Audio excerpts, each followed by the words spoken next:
ఆదికాండము 28వ అధ్యాయం. ఇస్సాకు యాకోబుని పిలిపించి, నీవు కనాను కుమార్తెలలో ఎవతెను వివాహము చేసుకొనకూడదు. నీవు లేచి పద్దనారాములోనున్న నీ తల్లికి తండ్రి అయిన బెతూయేలు ఇంటికి వెళ్ళి అక్కడ నీ తల్లి సహోదరుడగు లాబాను కుమార్తెలలో ఒకదానిని వివాహము చేసుకొనుమని అతనికి ఆజ్ఞాపించి, సర్వశక్తిగల దేవుడు నిన్ను ఆశీర్వదించి నీవు అనేక జనములగునట్లు నీకు సంతానాభివృద్ధి కలుగచేసి నిన్ను విస్తరింపచేసి నీవు పరవాసివైన దేశమును అనగా దేవుడు అబ్రహామునకిచ్చిన దేశమును నీకు స్వాస్థ్యముగా చేసుకొనున్నట్లు ఆయన నీకు అనగా నీకును నీతో కూడా నీ సంతానమునకును అబ్రహామునకు అనుగ్రహించిన ఆశీర్వాదమును దయచేయునుగాక అని అతన్ని దీవించి యాకోబును పంపివేశెను. అతడు పద్దనారాములోనున్న సిరియావాడకు బెతూయేలు కుమారుడును యాకోబు ఏషావుల తల్లియగు రిబ్కా సహోదరుడునైన లాబాను నొద్దకు వెళ్ళెను.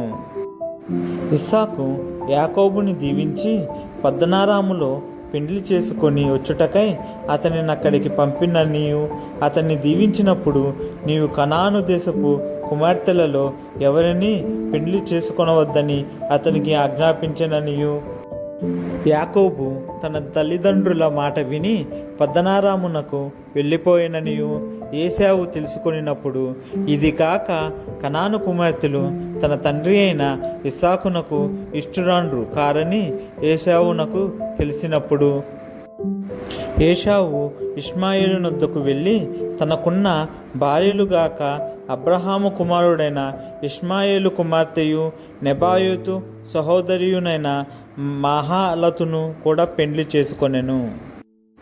యాకోబు బెహెర్షెబా నుండి బయలుదేరి హారాను వైపు వెలుచు ఒకచోట చేరి ప్రొద్దుగుంకినందున అక్కడ ఆ రాత్రి నిలిచిపోయి ఆ చోటి రాళ్లలో ఒకటి తీసుకొని తనకు తలగడగా చేసుకొని అక్కడ పండుకొనెను.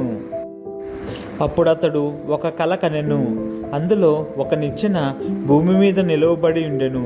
దాని కొన ఆకాశమునంటెను. దాని మీద దేవుని దూతలు ఎక్కుచూ దిగుచుండిరి. మరియు యెహోవా దానికి పైగా నిలిచి, నేను నీ తండ్రి అయిన అబ్రహాము దేవుడను, ఇస్సాకు దేవుడైన యెహోవాను. నీవు పండుకొని ఉన్న ఈ భూమిని నీకును నీ సంతానమునకును ఇచ్చెదను. నీ సంతానము భూమి మీద లెక్కకు ఇసుక రేణువుల వలెనగును. నీవు పడమటి తట్టును, తూర్పు తట్టును, ఉత్తరపు తట్టును, దక్షిణపు తట్టును వ్యాపించెదవు. భూమి యొక్క వంశములన్నీయు నీ మూలముగాను నీ సంతానము మూలముగాను ఆశీర్వదింపబడును. ఇదిగో, నేను నీకు తోడయ్యుండి నీవు వెళ్ళు ప్రతి స్థలమందు నిన్ను కాపాడుచు ఈ దేశమునకు నిన్ను మరలా రప్పించెదను. నేను నీతో చెప్పినది నెరవేర్చు వరకు నిన్ను విడువనని చెప్పగా, యాకోబు నిద్ర తెలిసి నిశ్చయముగా యెహోవా ఈ స్థలమందున్నాడు, అది నాకు తెలియకపోయిననుకొని భయపడి, ఈ స్థలము ఎంతో భయంకరము, ఇది దేవుని మందిరమే గాని వేరొకటి కాదు, పరలోకపు గవిని ఇదే అనుకొనెను. తెల్లవారినప్పుడు యాకోబు లేచి తాను తలగడగా చేసుకొనిన రాయి తీసి దానిని స్తంభముగా నిలిపి దాని కొన మీద నూనె పోసెను. మరియు అతడు ఆ స్థలమునకు బేతేలను పేరు పెట్టెను. అయితే మొదట ఆ ఊరి పేరు లూజు.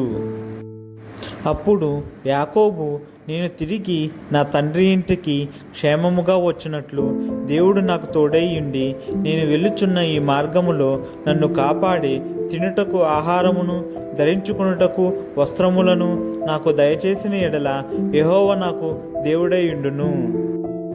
మరియు స్తంభముగా నేను నిలిపిన ఈ రాయి దేవుని మందిరమగును. మరియు నీవు నాకిచ్చు యావత్తులో 10వ వంతు నిశ్చయముగా నీకు చెల్లించదనని మొక్కుకొనెను.